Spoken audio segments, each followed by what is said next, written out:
One man is being victimized by our own government. One man whom they fear, yet who millions love. One man who is willing to take the poison arrows of lawfare.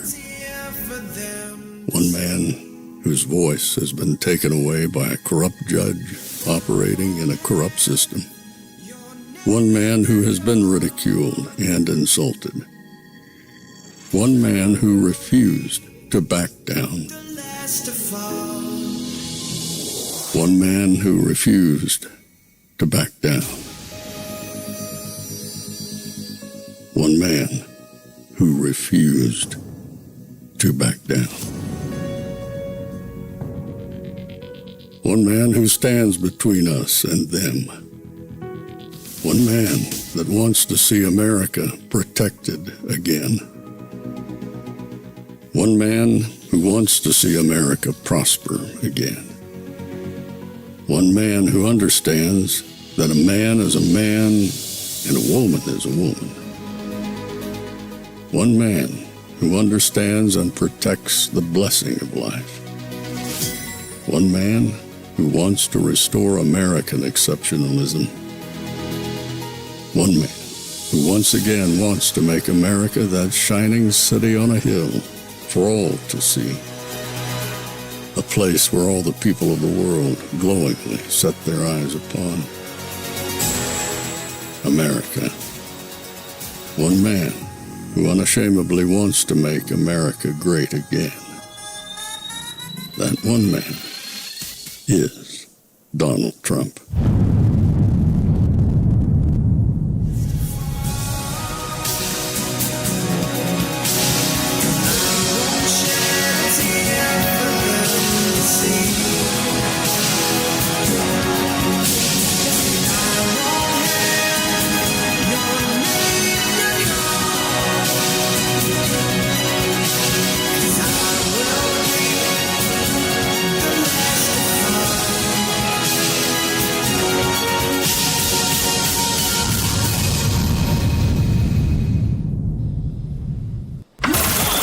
This is Fanfare with Barry Cunningham.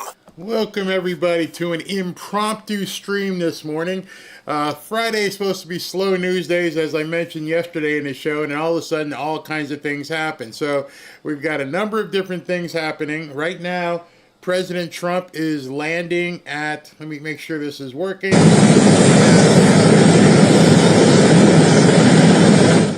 President Trump is landing at Walter Reed Hospital for his annual physical. I'm sure the media will make a big deal of this and want to know every single thing that he's being tested for, and then they want to broadcast it to the world. But as you're seeing right there is Marine One coming into Walter Reed Hospital, getting ready to deliver President Trump so that he can have his physical. That's happening right now as we speak. That's actually a tape delay. It's probably about, I'd say, 15 minutes behind, but he has landed. Let me move that out the way. All right, so yeah, so he's landing right now. Then at 11 o'clock, which it's 11 o'clock now, so she's actually late, Melania Trump is going to be making an announcement. So I've been looking all around trying to find out what is this announcement all about. From what I understand, and I could be completely wrong, and given the location, I'm probably a lot wrong in terms of what people think. Some people are saying this is about the Christmas decorations and how she's going to decorate the White House and the grounds for Christmas. I don't know. That's what it could be, but she's slated to come up at 11. Immediately following her, and depending on how long Melania talks or if she takes questions, at 11:30, Pam Bondi will be doing a press conference as well. So I'm going to try and take both of those back to back. Obviously, I won't cut to Pam until Melania is done. You're seeing President Trump land here on your screen right now. Probably won't get any information about that today. But then we're going to be done for the morning, and then tonight at 5 p.m. Usually I only do one show on Fridays, but today at 5 p.m. President Trump has an announcement. Don't know what that's going to be about. Is it going to be the results of his test? I don't know. But in any event, Melania is making her way to the podium. I don't know if this is going to be about Christmas because she doesn't look like she's dressed in Christmas ornaments. All right, let's cut to this. A child's soul knows no borders, no flags. We must foster a future for our children, which is rich with potential, security, and complete with free will. A world where dreams will be realized rather than faded by war. Much has unfolded. I have participated in several back-channel meetings and calls, all in good faith. We have agreed to cooperate with each other for the benefit of all people involved in this war. My representative has been working directly with President Putin's team to ensure the safe reunification of children with their families between Russia and Ukraine.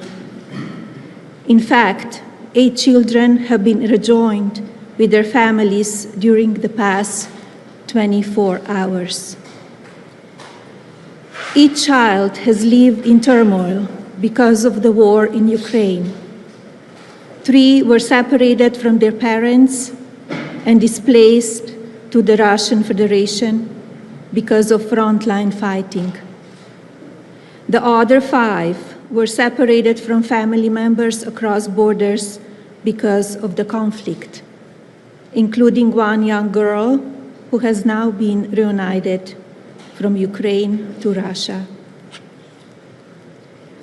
I have learned a lot about this matter during the past 3 months. Russia has demonstrated a willingness to disclose objective and detailed information reflective for the current situation.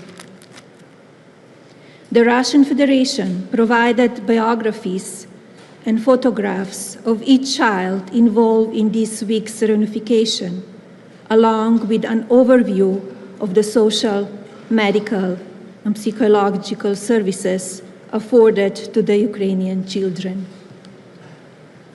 Further, I was provided a detailed report which verified the identities and circumstances of these 8 individuals.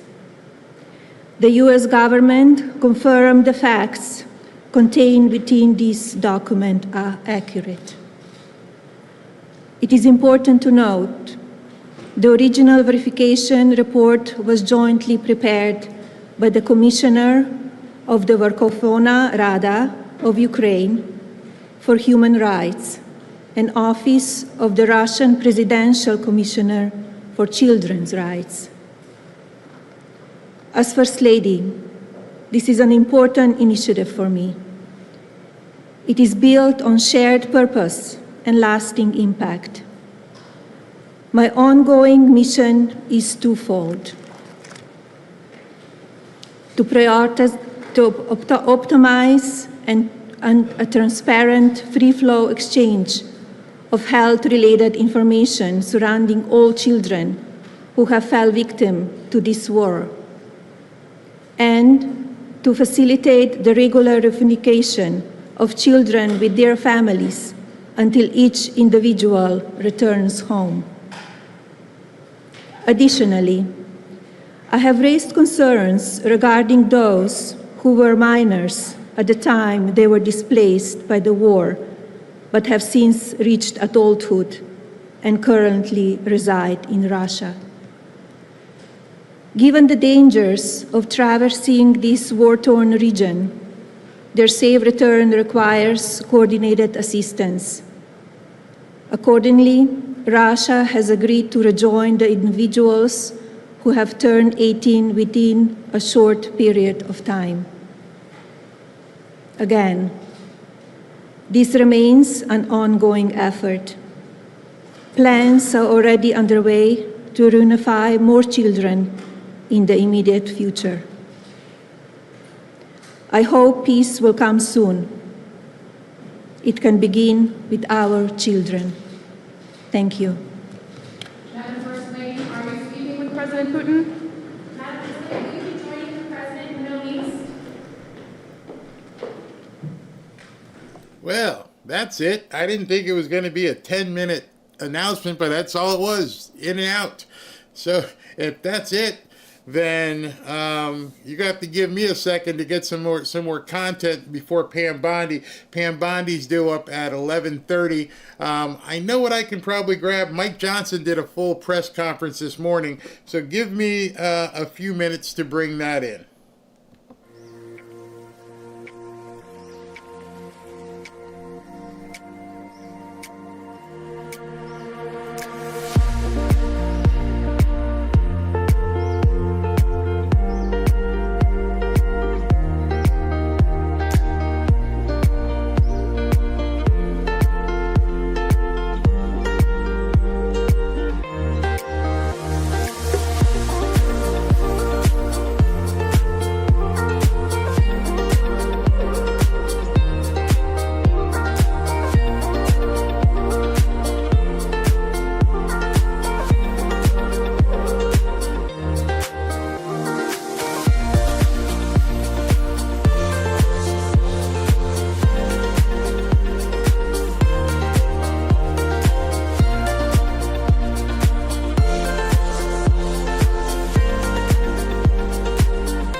Starting next week, American service members, many of whom live paycheck to paycheck, are going to miss a full paycheck.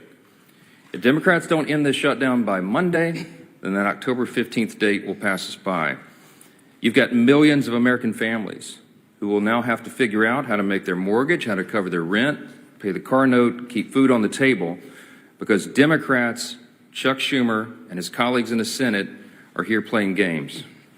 Republicans have voted over and over to end this madness and reopen the federal government. We did our job. By way of reminder, the House passed a clean, nonpartisan CR 3 weeks ago today to keep the government funded and, by extension, to pay our troops and TSA agents and Border Patrol agents and air traffic controllers and the rest of our federal workforce.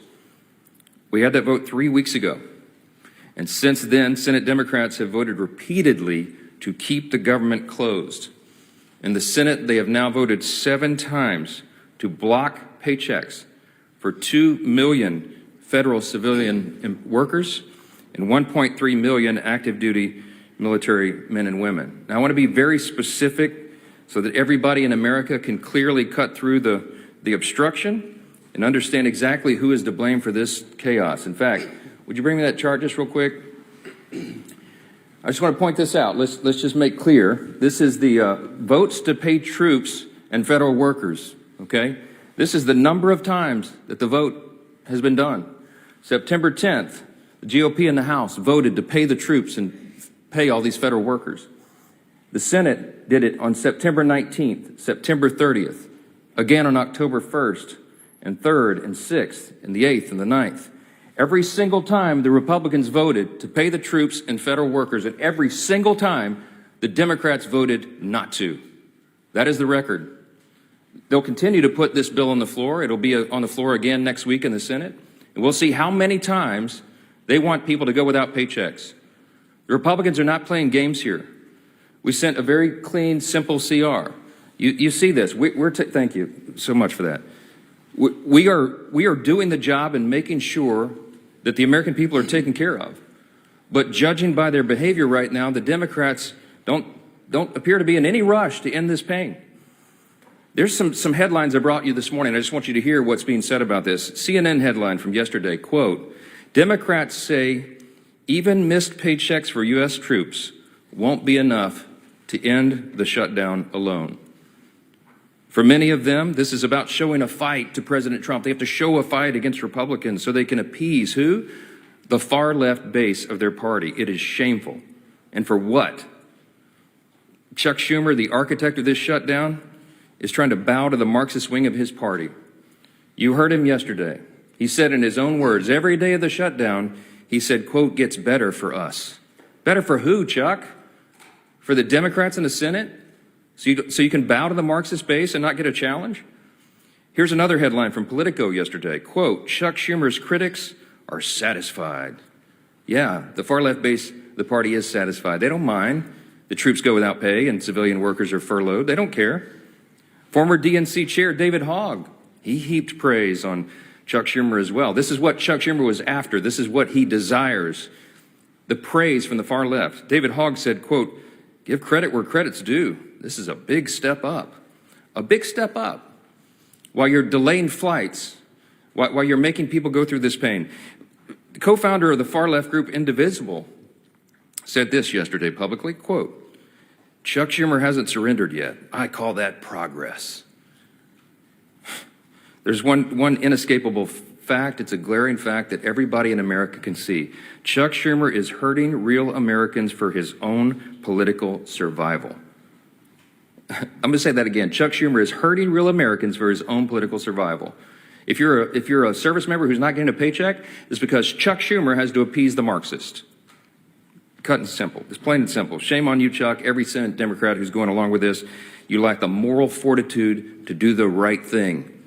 This is the first time in history, the first time in the history of the United States Congress, that a party has shut down the government over a clean CR. We frankly didn't expect this. We sent over a no-frills 24-page document to keep the lights on, keep Congress working, to keep the paychecks flowing, and they stopped it because they're afraid of the far left. I'm just going to walk through a quick sample of the devastating impacts that Americans are feeling as we speak right here, because this is real. And you'll note a theme here. A lot of these are blue states where their Senate Democrats are over here keeping the government closed. In California, home of the nation's largest civilian workforce, more than 250,000 federal workers are now working without pay. Both the Democrat senators, Padilla and Schiff, have now voted 7 times to block those paychecks. In Virginia, there are 189,000 federal employees, nearly 5% of the state's workforce, that are waiting on their next full paycheck. And both of their senators, Warner and Kaine, refused to pass a clean bipartisan CR that Democrats supported 13 times under Joe Biden in the previous 4 years. In Maryland is a hub of trade and commerce. You have 150,000 federal workers there.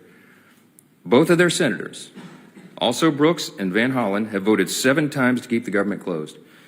In Georgia, home to our nation's busiest airport, there's close to 110,000 federal workers, including thousands of TSA agents and air traffic controllers now being forced to work without pay. You guessed it. Senators Ossoff and Warnock voted to block those paychecks too. Arizona, 58,000 workers serve the federal government, including many Border Patrol agents who are working hard to keep us safe. That hasn't stopped Arizona Senators Kelly and Gallego from blocking funding 7 times for the paychecks for their own constituents. In fact, they have so much idle time, they're having publicity stunts, posing publicity stunts outside my office. In New York, let's talk about New York because this is interesting. It's the home to both of the Democrat leaders, both in the Senate and the House. 115,000 federal workers are waiting on Hakeem Jeffries and Chuck Schumer and Kristen Gillibrand to come to their senses and end this shutdown. Chuck Schumer said himself, with every day of the shutdown gets better for us.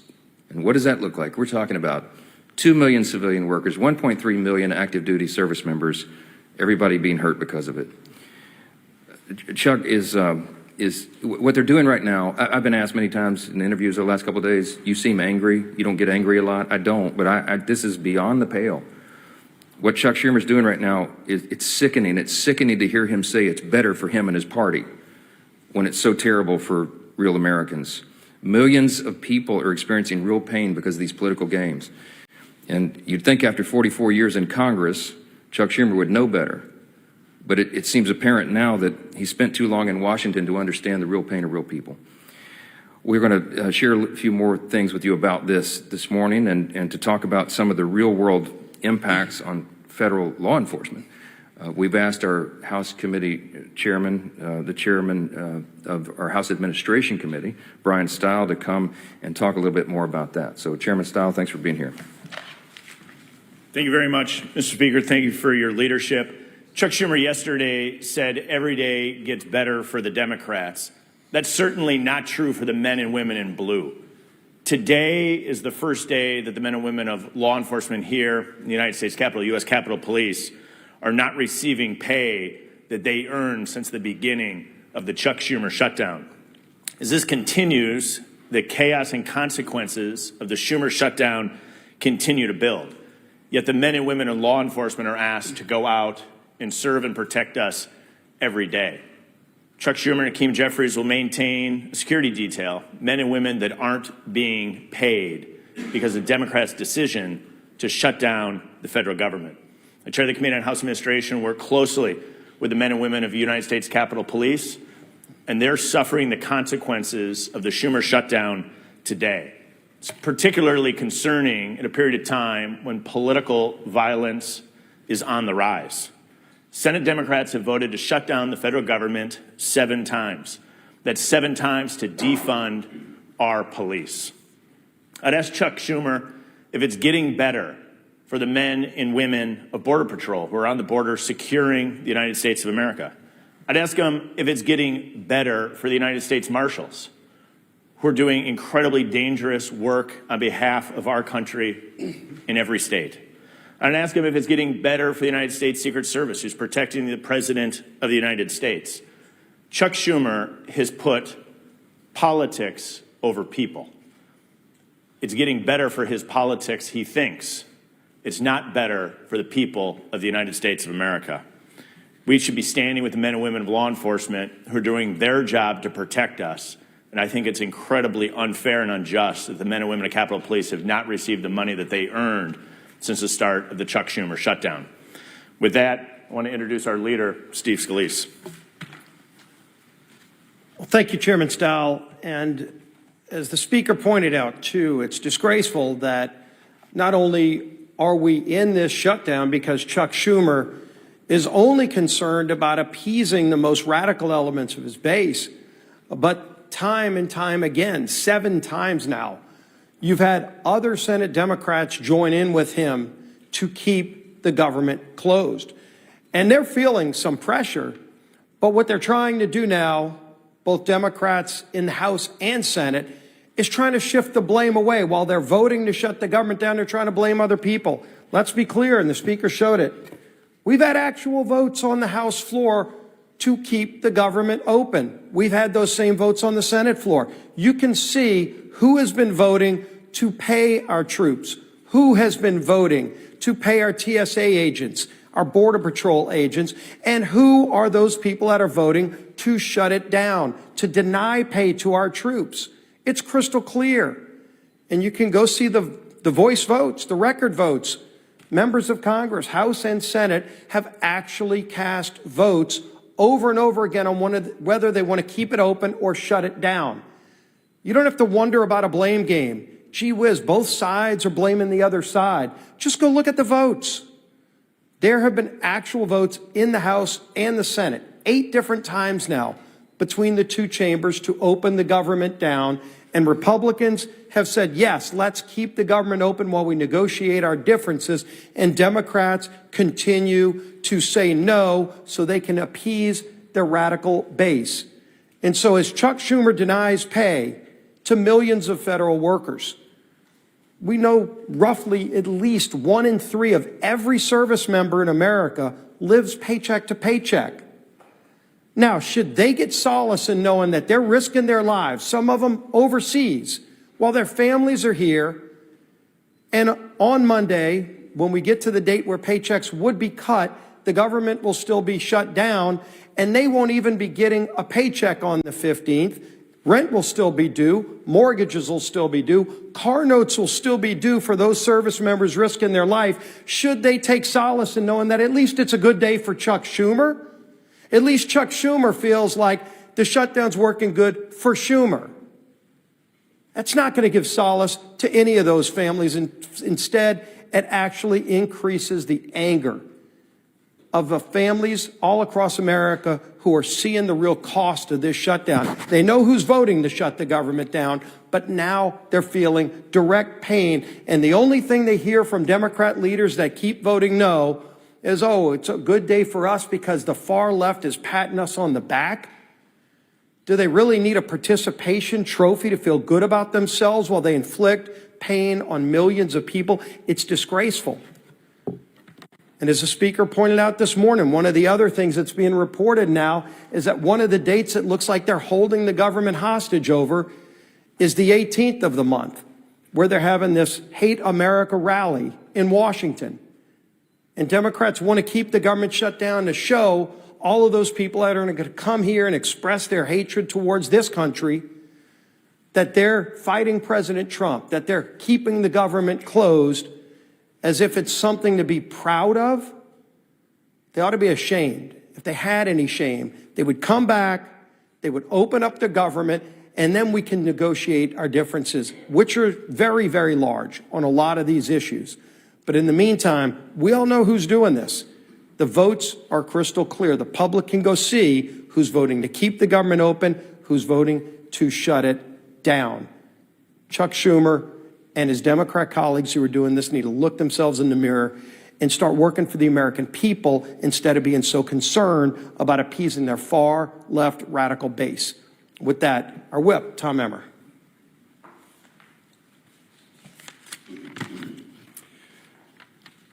I'm going to go back to Chuck's words again. Quote, every day gets better for us. You reopen the government and we lose our leverage. The point of this shutdown is not just suffering for suffering's sake, but to make a point. These are actual quotes from Chuck Schumer and Senate Democrats over the last week. You don't have to take our word for what their motivations are in shutting down the government. They are spelling it out for you and all of us.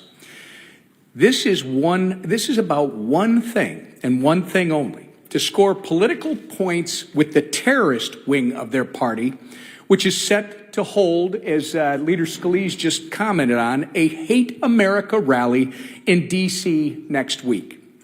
And they've forced military families, air traffic controllers, border patrol agents, farmers, veterans, TSA agents, and federal workers to pay the price.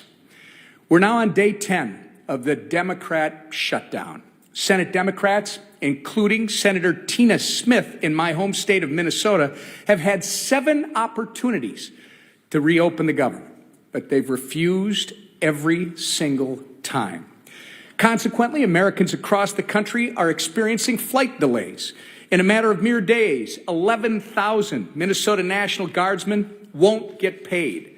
Federal workers are being forced to figure out how they're going to put food on the table for their families, just so the Democrats can maintain their leverage to make a point. It's despicable, it's disgusting, and it should be disqualifying. With election season right around the corner, I hope every single American is taking note. Republicans have done our job. Democrats, on the other hand, are only here to play politics, and they're willing to hang their constituents out to dry to do it. And with that, I'll turn it back to our speaker. Thank you, Whip Emmer. Take a few questions this morning. Yeah, Jack. I know your position about saying it was on the Senate. They have to take our bill that would reopen the government. But haven't the circumstances changed?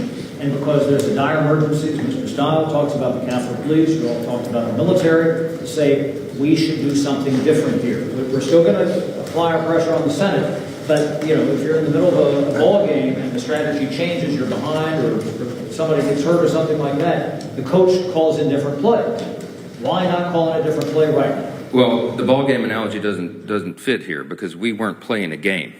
We sent over a clean CR, and I've explained this many times. If there was some Republican priority or poison pill or gimmick or trick or something that I could pull off the CR in order to negotiate with Democrats, I would have already done it. It's not there. When I say we're operating in good faith, I mean it. We sent over a totally clean measure that they had already voted for before. In fact, that Chuck Schumer gave impassioned speeches as recently as March of this year. The same instrument, the same one that he said was the right thing to do and that it must be done so Americans don't feel harm. He said that earlier this year. So we sent him the same instrument, hoping, of course, believing that they would do what has always been done here and pass a clean CR. And they didn't. So I don't have anything to negotiate. There's nothing more for me to do. I literally don't have a card that I can take off the deck because We did it all in good faith. They're the ones politicizing this. They're trying to play a game. We're not engaging in a game. We're trying to get the government open again so that people can be served, and it's plain and simple. Yes, sir. To Chad's question, though, hasn't the state of play changed here, though? Isn't it perhaps the responsible thing to do to pass some kind of legislation, to pay troops, to pay federal... We did that. We passed the bill. We have voted 8 times. Republicans have voted 8 times to pay the troops, to pay the civilian workforce, to pay TSA agents, Border Patrol, air traffic controllers, and all the rest. We've done it. The Democrats have voted no every time. There is no other instrument to do it.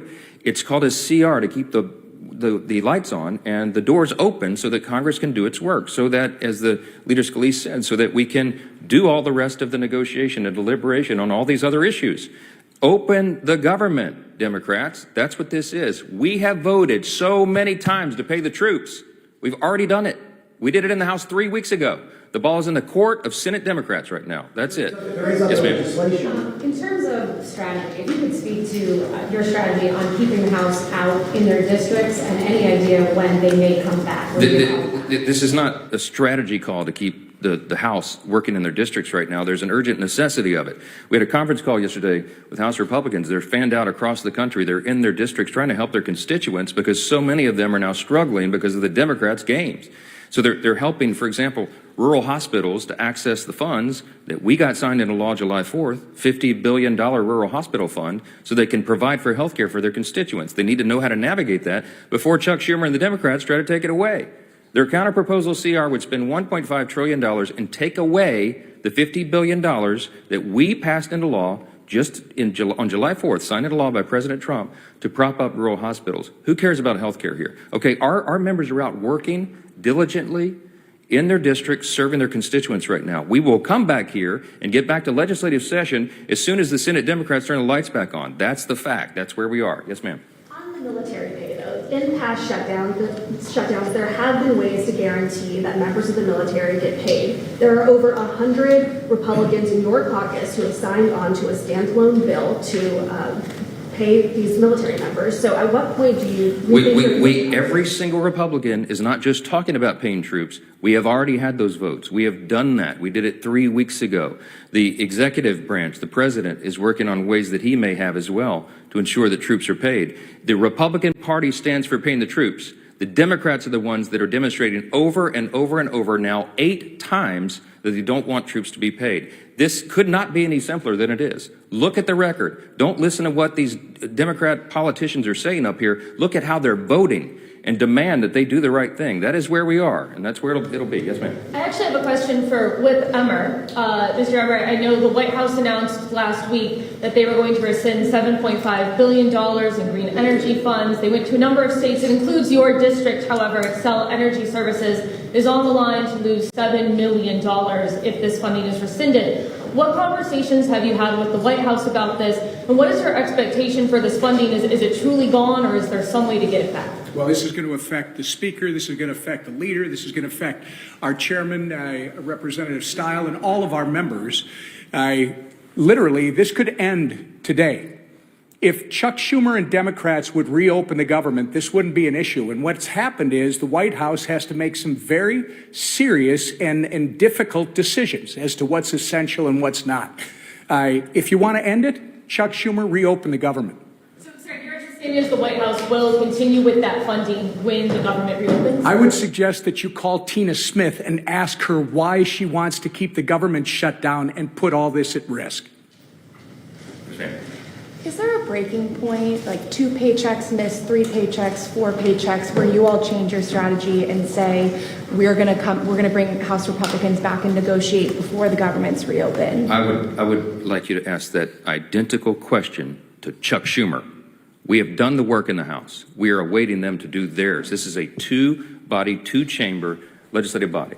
Okay, the House did its work. What don't they understand? The House and Senate Republicans have repeatedly affirmed that. You saw the chart. 8 times now, they have voted to get the government open and get troops paid and federal civilian workers paid. Democrats have dug their heels in and said, no, no, no, no, no, over and over. They're the ones blocking the checks, not Republicans. All these questions should be directed to them and not to us. That is how this works. Thank you all for being here.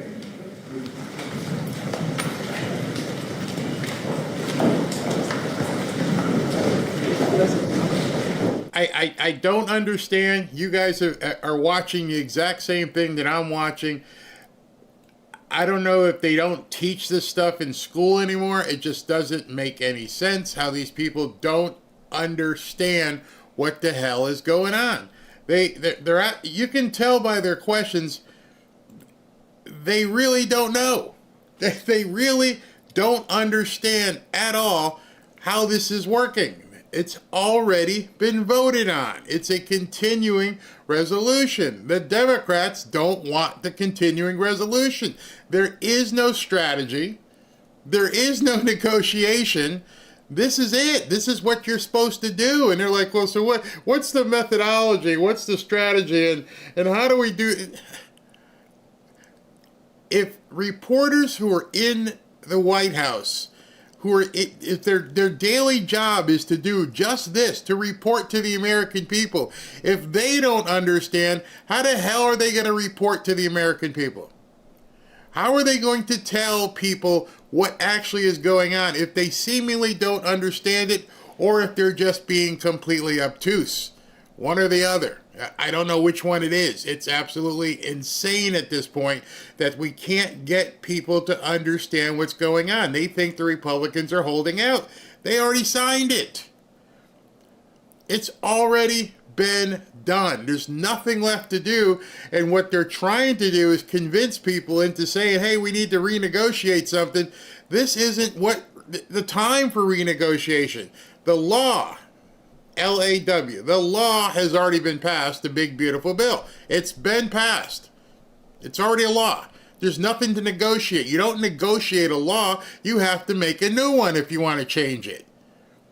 I don't think enough of these people have gone through policy or civics training to understand what the hell is going on. It's insane. It's absolutely insane. I don't get it. All right, Pam Bondi is about to come up. I've got to reconfigure things and jump to a different feed. So give me another 90 seconds. Talk amongst yourself. Have a drink, smoke them, do whatever you need to do. I'll be right back.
Back to Fanfare with Barry Cunningham. All right, so we're back. We're just waiting for Pam Bondi's office to go from their screensaver to actually turning it on and doing it. In the interim, I'm pretty sure by now you have indeed heard that President Trump didn't win the Nobel Peace Prize. Now, I found out something that I think it's important for us all to understand in regards to that. You can't lose the Nobel Peace Prize. The media is trying to turn as though President Trump lost the Nobel Peace Prize. You can't lose it. Somebody won it, and there's other runner-ups. Like, I don't even know if they even name runner-ups or anything like that, but, you know, whatever it is.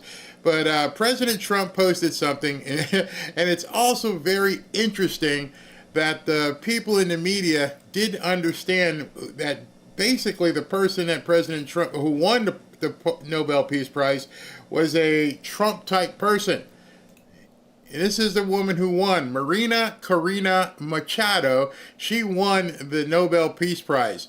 She goes, the immense recognition of the struggle of all Venezuelans is an impetus to conclude our task, to conquer freedom. We are on the threshold, they changed, no, they're still coming. We are on the threshold of victory, and today, more than ever, we count on President Trump, the people of the United States, the people of Latin America, and the Democrat nations of the world as our main allies to achieve freedom and democracy. Yeah, a full facial. They got a full facial there. She credits President Trump. They thought this was a loss. This is actually a win. It's showing that Trumpism, nationalism is spreading. Okay, hold on. We have. I'm hearing in my ear here, so we should be live here. Yes, we are. Where am I hearing this?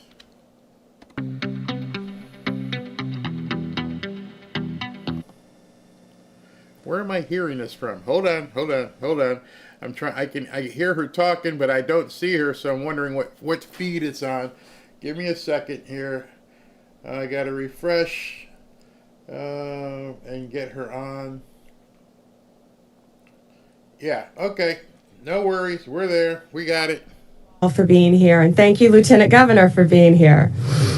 We've been living through a horrific cycle of political violence in this country.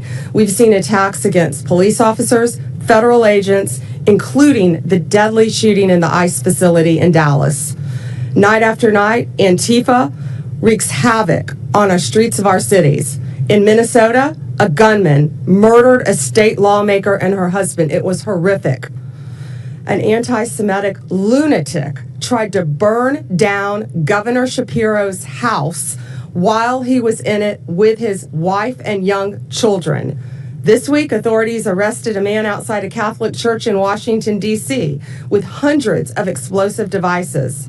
And on September 10th, our nation stopped in its tracks with the assassination of Charlie Kirk. We miss him dearly. Unfortunately, I'm here today to talk about similar threats that were made against Benny Johnson and his wife, Kate. Benny's a well-known media personality, carrying a message very similar to Charlie's, grounded largely in faith and love of country. Just days after Charlie's assassination, Benny received a letter at his home where he and Kate are raising their beautiful, beautiful young family.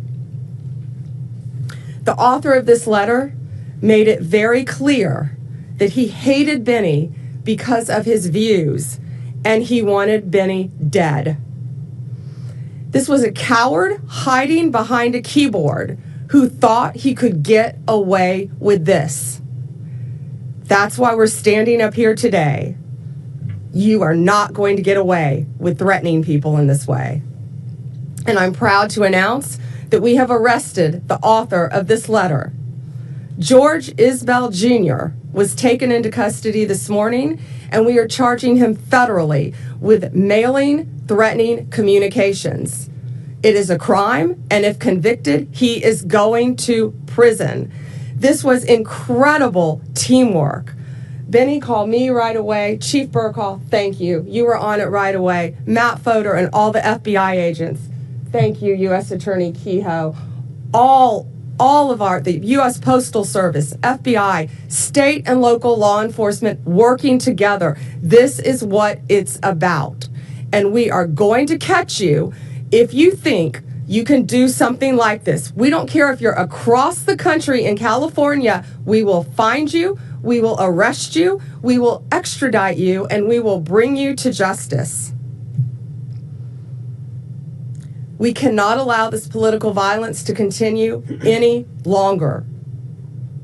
This arrest will serve as a reminder to many.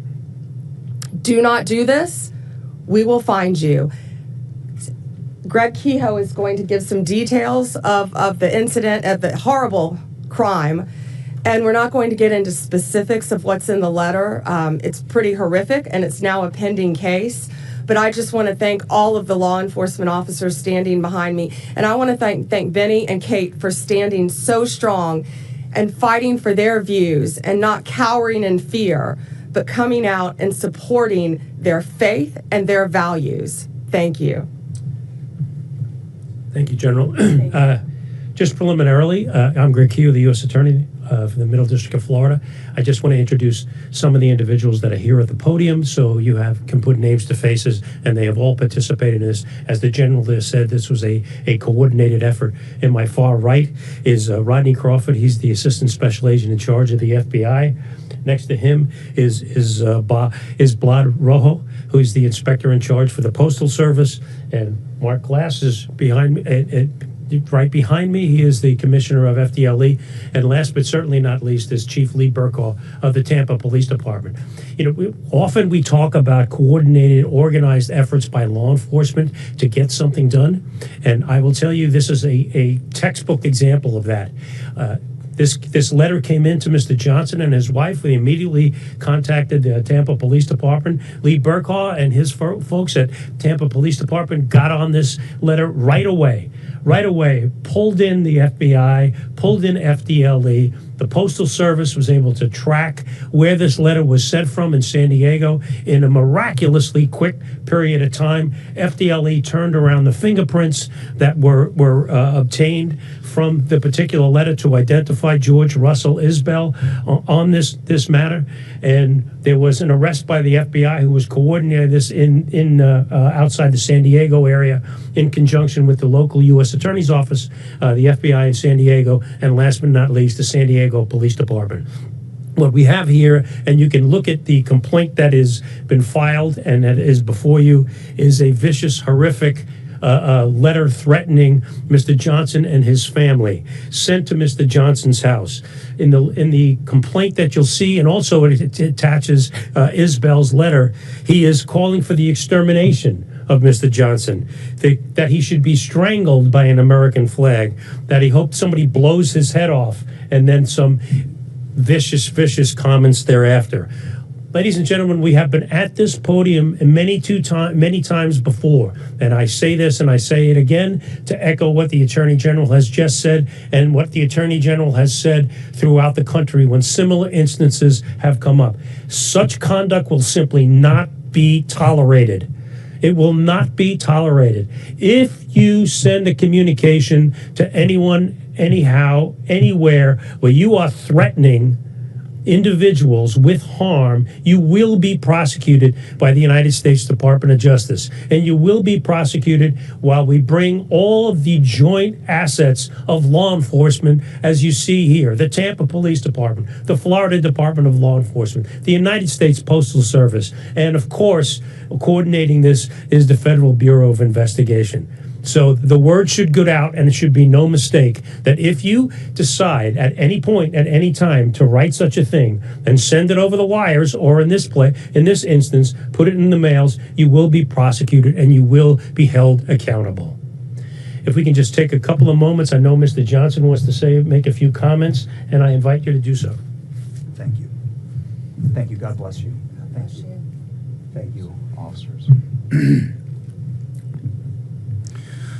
1 month ago today, I witnessed my friend of 10 years, someone who I considered a brother, a loving husband, a devoted father, a generational leader, get assassinated on a live stream by a left-wing radical. Approximately 1 year ago, I witnessed the President of the United States get shot in the head by a left-wing radical, who also took the life of a Trump supporter in front of his daughters and wife. 2 months ago, Christian children kneeling and praying in a church were slaughtered by a left-wing extremist. And 2 weeks ago, federal law enforcement was shot at multiple sniper rounds in a federal facility by a left-wing extremist. If it's happening every single week, is it that extreme? Or has the Democrat Party mainstreamed violence as a political tool? The individual who wrote me described why he wanted me dead. I was a white, cis, Christian Trump supporter. They described in great detail how I would be killed in an open field just like Charlie, how much blood would come out of my head and neck when it was blown off. This individual described orphaning my 4 beautiful children and widowing my wife with great joy.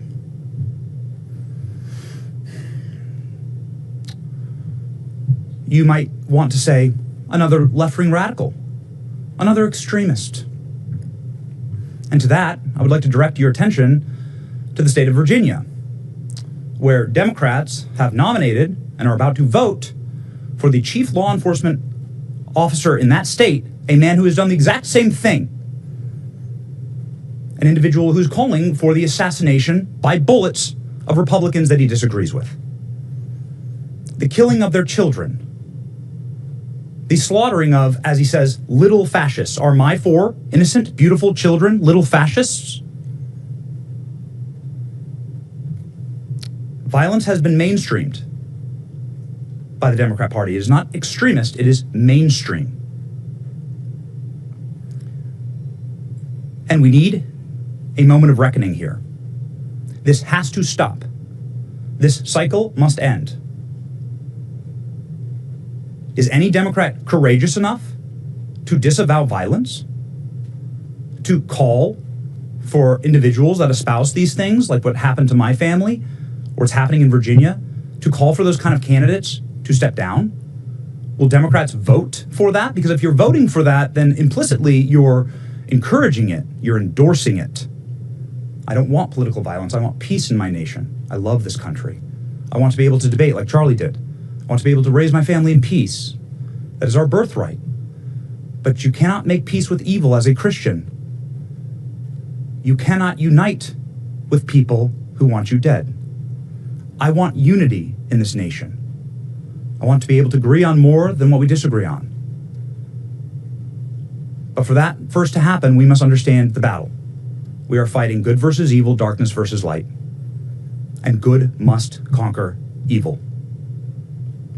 Do not make peace with evil. To that end, and in conclusion, I would like to thank federal law enforcement, Pam Bondi, Kash Patel, Dan Bongino, the FBI, the DOJ, the Tampa Police Department, the detectives here, with absolute pinpoint accuracy, professionalism, courtesy, swift and tact. They were able to act instantly in order to make sure that my family was safe. Potentially to preserve the lives of my children. And they're doing that for families all around the country in many different ways. Every American should unite behind that cause. No matter who you are, you should say, this is a country where families should be able to raise their children safely, where people can have peaceful disagreements, where we can all live together under one American flag. I just want to profoundly thank the Trump administration and federal law enforcement and local law enforcement for saving my family. I will never forget it. It is the greatest goodness that has ever been done to me. And that is a thing that every American can get behind. The Trump administration making America safe again. God bless them. Thank you. We'll take, you have a few questions? Attorney General. Wait, I'll go left to right. Okay. Attorney General, I do know that it's unfortunate what happened to your family in that letter, but he just described that this is solely put on by the Democratic Party. Do you see it that way, that this is something that is caused by the Democratic Party? No, and I just talked about what happened in Minnesota to a Democrat, what happened in Pennsylvania to a Democrat governor. No, this was a left-wing radical, absolutely. The same type of person who murdered and assassinated Charlie Kirk. That's what we're talking about here today. But it doesn't matter who you are. If you commit an act of violence, a written threat through the mail, we are going to find you. These men behind me are going to hunt you down and find you. This guy thought he got away with this. and he thought he could hurt Benny and his family, and it's not going to happen. We have open cases, other open cases all over this country, and we're going to find you. Any other question? Yes, hey. Attorney General, sure. A couple questions. One is just about the case itself. Does this fellow, was he found to have any means of carrying it out, and did he have firearms available to him? This is an ongoing investigation. The man is in custody. I will defer that question until the appropriate time because it is still very much under investigation and following all the leads that we possibly can. And that's a very good question. I want to ask also, Sure. just during Charlie Kirk's funeral, the president said, I disagree with Charlie. I hate my opponent. I don't want the best for them. Would you encourage the president, just given what we're talking about here and the seriousness and how people take every word and use it to reinforce their preconceived notions about people, someone crazy could act on words like that. Would you encourage the president to not say things like that? The president said nothing about violence, absolutely nothing. And that was in response, I believe, to amazing Erica Kirk talking about her forgiveness. And he was saying how brave and bold she was and how difficult it is to forgive the person who assassinated. No, I'm not worried about that because that was not said. That was not said. No act of violence was said. If anyone is sending a threatening communication through the mail, like they did to Benny Johnson, we're going to find them and we're going to prosecute them. It doesn't matter what side of the aisle you're on. Thank you all. Have a great weekend. Thank you.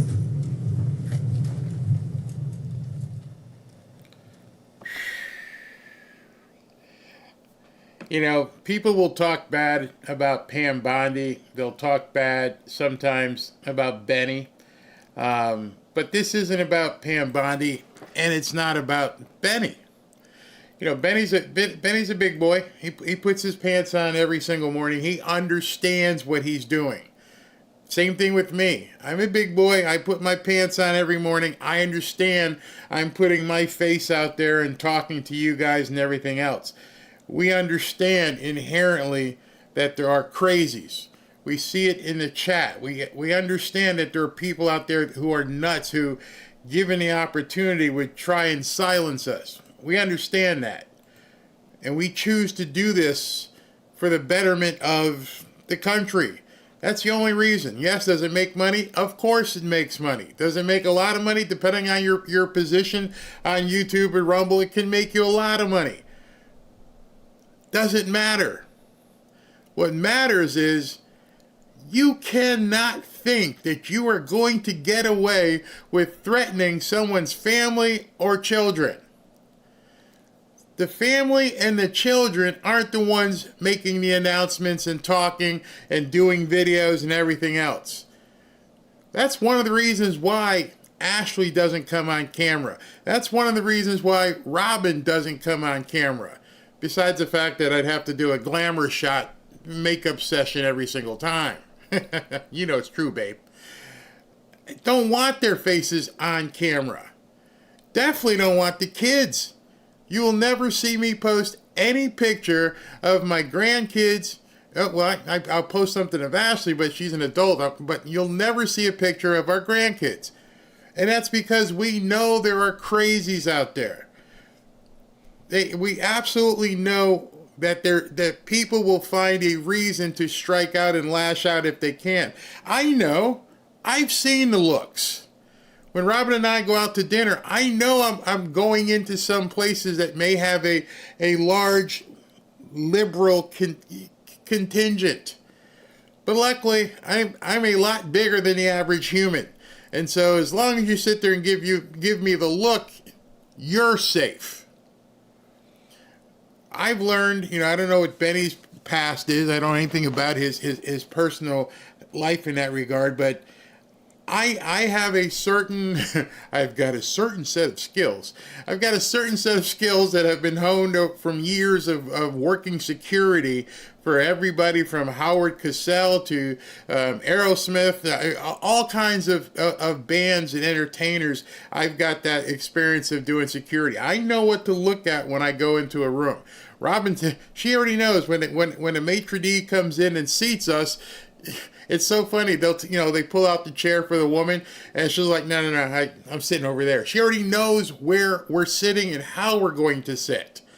She knows where my eyes need to go. It's so funny. I've mentioned this before. Sometimes I feel like Matt Damon in the movie The Bourne Identity, because we'll walk up to a counter or something, and she'll look at me. She's like, what are you looking at? Well, the guy over there in the red shirt. And how did you see him? I noticed it when I walked in the door. I noticed things. I don't want to and I wouldn't want to put that kind of burden on anybody. But at this point, to me, it's like riding a bike. Scan quickly, scan over here, make sure you look. Where's your closest exit? I was taught a long time ago, don't go into any place, anywhere, without knowing how you're going to get out. And so now it's second nature. I'll walk in, boom, okay, boom, boom, and I'll know where our closest exit is. It's pretty sick. I'll feel the table to see if this table is worthy enough for me to flip over if I have to get behind. These are the type of things that I didn't learn from doing this Trump channel. I had to do it because I was guarding other people, so I knew what to do. People who don't have that kind of training, they're at a loss. This is a crazy world we're in right now, where people didn't used to have to think about, where's my exit? Do I have a shield in case something happens? Luckily, I've had that experience and understand what to look for. It's not foolproof. Anything can happen. But at least I have enough training in my background to know. Check your rearview mirror. Are you seeing a car? Is it tailing you? You remember the movie Hunt for Red October? Take a crazy Ivan. Just out of the way. Don't make anything ever routine. You know who else is doing that probably? President Trump. Have you noticed how hard it is to get him on a schedule? Oh, I'm going to be out there at 1 o'clock. Yeah, at about 1:45 he shows up. Barry, how come you don't have a set time for your shows? It's not routine. It's not by accident. I don't want someone to know, oh, Barry's going to be here at this certain time. I don't know where Benny lives, but I've told you, we live in a gated community. It's not going to stop someone who really has bad intent, but it gives someone something to think about. You're gonna go flying through a gate just to try and come after me, and you think you're gonna find a house and find your way around and get there before the guards show up? Not bloody likely. I pay extra to live in certain places so that we are afforded that kind of security. I want to know when I lay down at night that Robin is good. Everything's fine. Too many people today are taking things for granted. These reporters immediately discounted what they just heard. Well, you think Trump should come out and say stop it? We're way past that. We're way past anybody on either side saying stop it. This demonic trend has been set loose. And you guys, you're not on camera. You're not talking. You're probably safer than most. But as I told you yesterday, if I want to wear this red hat outside, which I've done, maybe not this particular hat, but if I put on a hat and decide I'm going to walk around, you better make sure you know where you are. I told you when I went down to Demand on the Street routine at the protest in Boca, Robin was scanning around and she was not comfortable at all. She goes, don't turn your back. Watch out for this person. And I'm like, I got it. And these people are all old. They're all 75 and older, just out here waving a flag. Ooh, protest Trump. Would I do that in New York City? Nope. Not going to put myself in that situation. Would I ever at this point go to the ball drop in Times Square? Nope, not going to happen. Not in this day and age. We'll go to festivals, but if the same thing happens, where do I need to go in case something happens? What do I need to do to make sure if I have to grab Robin or if I see something, we got to go? And we also have communications between us to know if there's a threat. Just simple words. We also know if one or the other says, we got to go, drop what you're doing, let's get out. There's certain words we will speak and say, we got to get out of here. Oh, done. We're done for the day. Let's go. No, and it may just be a feeling. It may be something you see.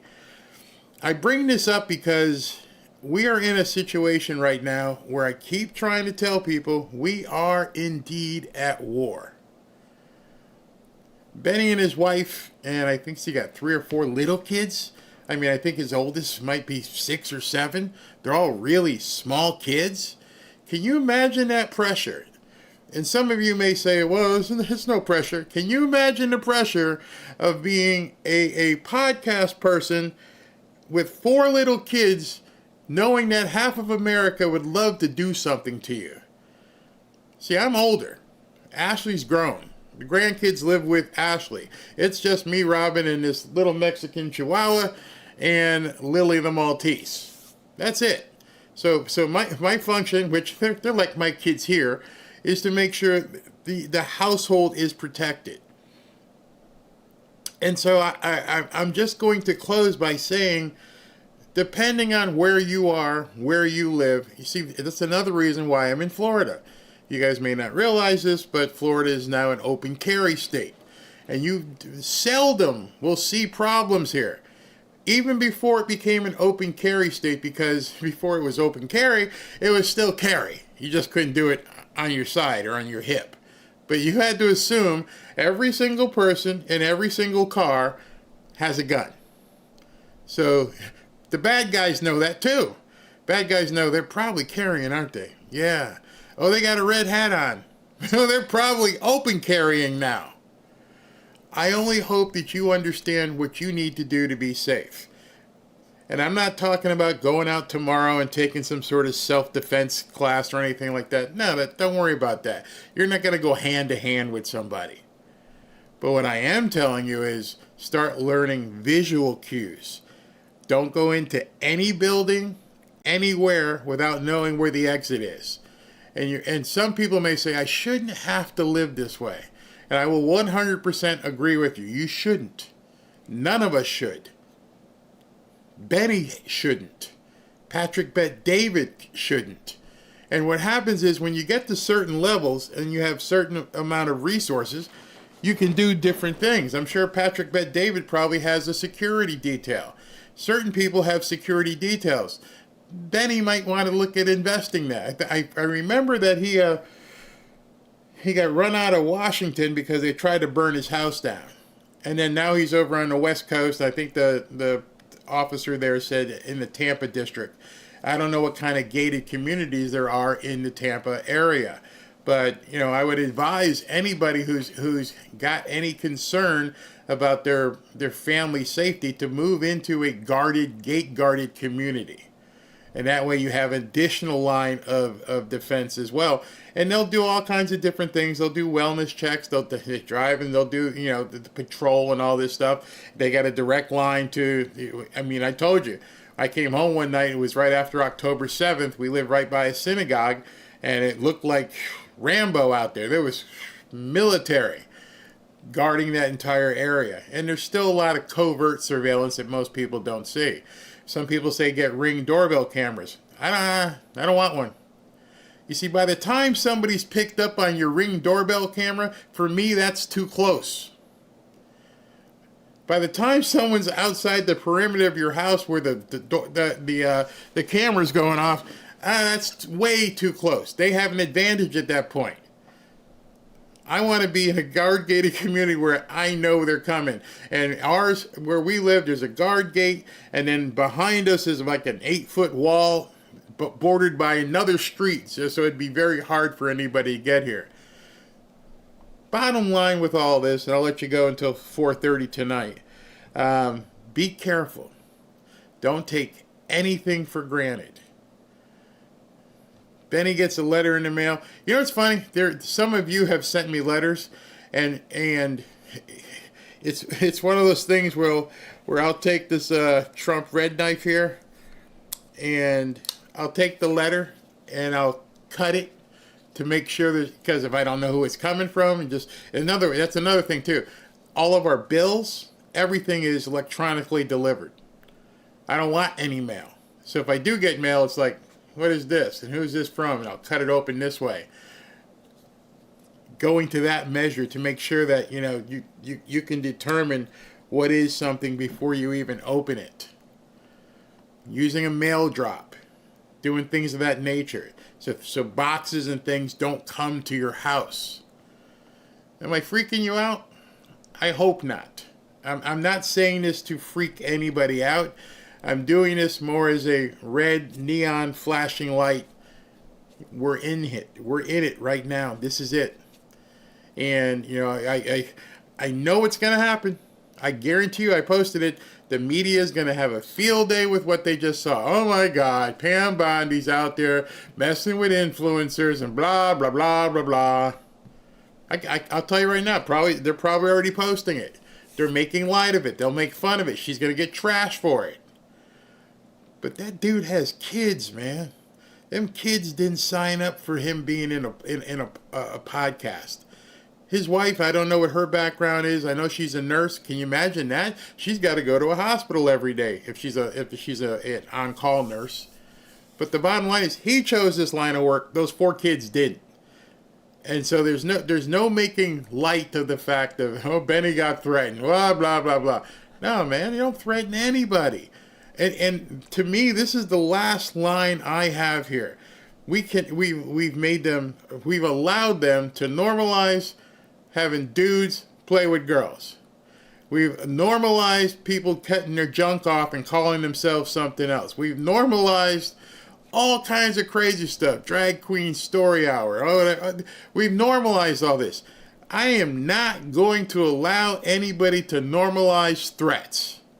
And I'm glad Pam Bondi, I don't know if she needed a press conference to do it, but that's got to be the last line.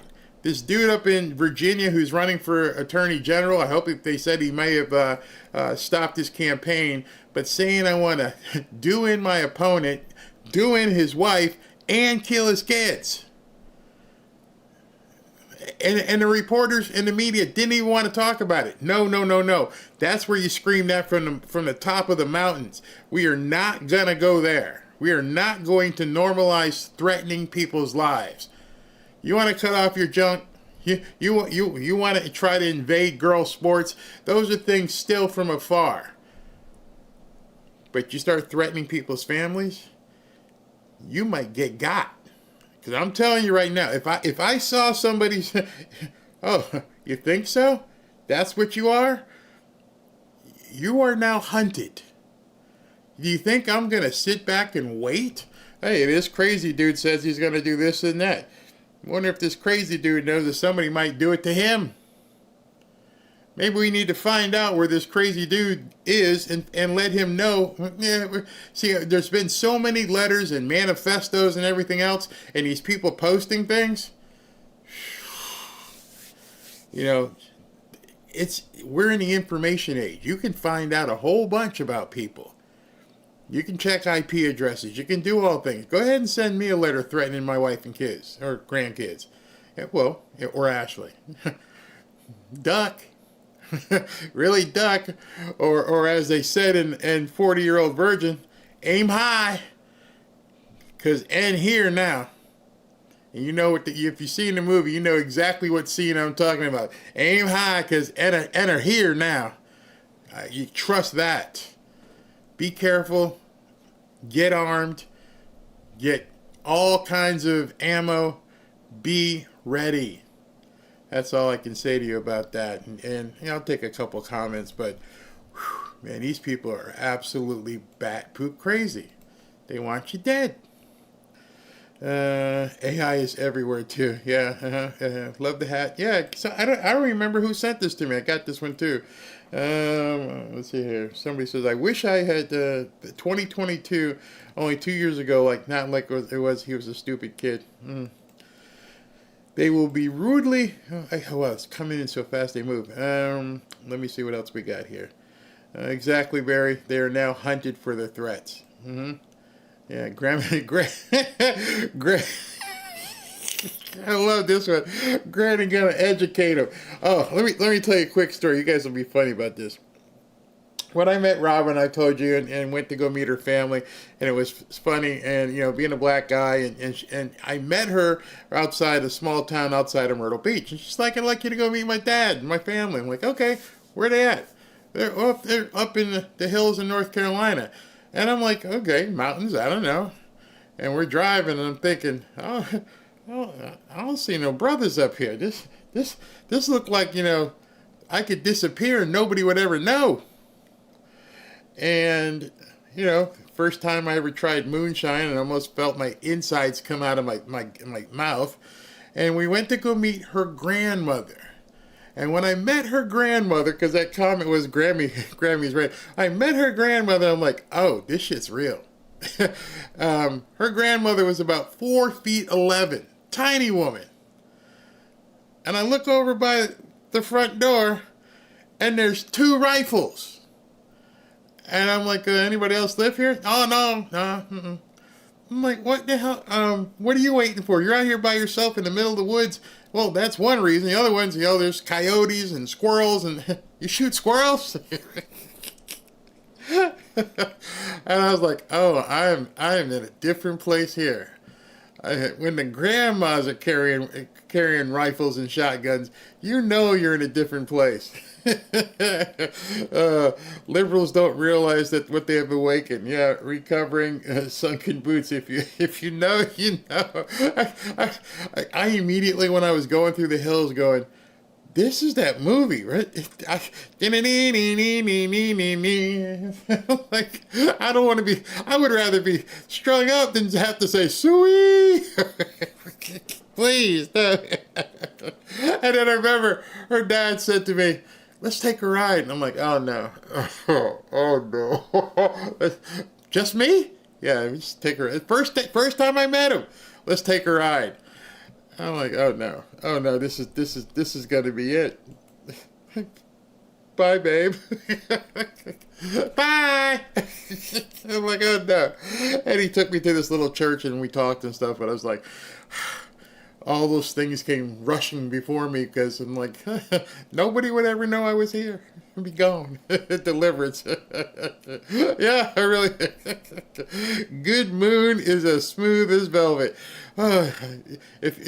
See, Johnny Rocco here is talking. If you guys have never tried moonshine, you probably don't know what we're talking about, but some of you guys probably think moonshine, is that what they did with Smokey and the Bandit way back in the day?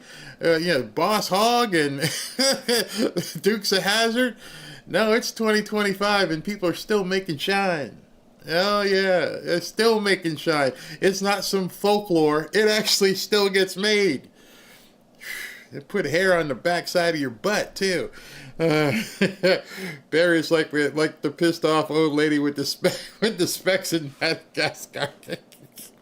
And I'm like, wow, she's like 4'10", but she's packing. I live in North Carolina. My grandma slept with a pistol under her pillow. And then I met one of Robin's aunts. And this woman, she didn't have she didn't have a room in the house where there wasn't a gun. She lived by herself up in the hills. And she's like, there's one here under the couch, there's one here in the kitchen. I come from Connecticut going, huh? What are these people all armed for bear for? Literally. I had shine once. Did you grow beard, Lori? Yeah, shine. Oh my God, I love my peach trees because of its peach flavored shine. Wow, love you guys, man. Wow, I live in East Tennessee. Lots of moonshine here. I don't really like it. I get drunk thinking about the last time I even drank moonshine. Better look out. Grandma been smoking wild weed. Johnny goes, Barry got the talk. I got it too. He's nicest guy. Very, very, very nice man who's no longer with us. But that was the first time I had ever met him. Let's take a ride. Ride? I don't know you that well. And you're white. And you live up here in the hills. I've seen the movie. Okay. Oh, God. Let's see. It sounds like JD's grandmother. He said she had a gun everywhere in the house, and she wasn't lying. She picked up a pillow, gun. It was just sitting there, like, oh my gosh. So this is a walking, living fortress in here. It really was. I'm glad we could have a few laughs about it, but man, it's some serious stuff. Make sure you're protected. However you want. You want to put a baseball by the front door or under your bed, whatever it is, make sure you're protected. Maybe have a couple bats. Maybe build some Lucille's like from The Walking Dead. Do something. These people are nuts. Protect what's yours and the people you love. And when you do venture out, just keep your eyes open. Keep your eyes open. Nothing is foolproof, but at least you can look around and see what the hell is going on. Because there's too many people who feel comfortable. See, that's the main problem I'm having right now. Too many people think they're mobsters. Too many people think they're Johnny Badass. Too many people who aren't really... I mean, you've seen them. They come out of mommy's basement because they think they're Antifa or something. No, man. No, you're going to get got. You're not that good. Well, we thought that about some guy who decided he was going to crawl up on a roof in Butler, Pennsylvania. And we see another one who crawled up on a roof in Utah. So be very, very careful. All right, so here's what's on tap for tonight. President Trump, I hope it's going to be longer than... Oh, we didn't even have a chance to talk about Melania. It was a short 10, 12-minute remarks, but the fact that somebody out there is fighting for kids, hats off. Hats off, Melania. Perfect job. All right, let me do this. Fikowski, after you retire, there are no weekends. Exactly. Thank you twice there. Raven, very love your show. Keep rocking, brother. Thank you. Texas, oh, wait, am I at the bottom? Yeah, Texas Mama Bear. Benny is eating his words that Pam isn't doing her job. God works in mysterious ways, praying for his protection and protection over fellow Christians. See, I wasn't going to go there. I wasn't going to say nothing. Because I've been telling you for quite some time, she's kicking butt. I knew her from down here in Florida. Beware of the silent people. You know, she's not making a big splash in terms of everybody wanted everything done at a certain time, but she works for somebody else who's telling her how he wants things done. Mama Mima, I've been on someone's hit list, changes you forever. Carry a Berna now. Wow. Sorry to hear about that. If you guys don't know what a Berna is, it's a non-lethal weapon. Pretty good. Dave the Patriot, Barry's get off my lawn moment would be a thing. No. See, that's the other thing. You're not getting a warning shot. That's movies. Christina Mozart, you see my uncle. I should play. No, I'll get in trouble. Gray Man. Forget the one he was holding in the video. I pointed out, I'm like, look what's next to him. He had like 4 or 5 of them. Yeah, we here in North Carolina prepared, and Moonshine is our own food group here. Vishu, bad little dude tried to follow me home from work. I drove to the police station. He peeled off real quick. Trouble out. Don't drive home. Yeah. If you haven't seen a movie Hunt for Red October, maybe you don't know what I'm talking about, Crazy Ivan. Hold on one second, got one more. George Rivera, wherever the wife and I are in Branson, Missouri, we buy orange shine and drink it 50-50 with 0 sugar orange soda, nectar of the gods. That sounds delicious. That sounds absolutely delicious. Oh, so what I was going to say is if you've never seen the movie Hunt for Red October, the Russian sub and the American sub, they were going to blow one of them out the water, and Alec Baldwin, before he went crazy, played the original Jack Ryan, and he's like, in the next few hundred yards, he's going to turn right. And he's like, well, why is he going to turn right? Just give me a chance, watch. And he turned right. He goes, how did you know that? He pulled a Crazy Ivan. And the Crazy Ivan was, just to check if somebody was following you, just take a turn. Because if your routine, if you go to the Dunkin' Donuts every morning or Starbucks, and from Starbucks you go here, and somebody can easily see, okay, at 9 o'clock he goes to the bank. At 9:25 he goes to Starbucks. At 9:30 he goes to the dry cleaners. And then he goes to a meeting. Just change that up. Instead of being $9.25, make it $9.40. Instead of being $9.40 at the Dunkin' Donuts, go to, I don't know, Chuck E. Cheese. Do something different. Don't do the same thing every single day. And it doesn't have to be big. Crazy Ivan. I just might turn right. And then when you turn right, you can look and see, did anybody turn with you? It's so simple. Then, sometimes I've turned right and just pulled into a driveway just down the road just to see it. Did anybody turn with me? And then when you see there's nobody behind you, then go on about your way. Then try it again a little while. Just get used to it. Just get used to it. All right, everybody. I will see you at 4:30. President Trump will be making his announcement. I don't know what his announcement will be, but we shall see. Thanks for tuning in early this morning, and I'll talk to you very, very soon. Oops, that would be the wrong one. That would be this one.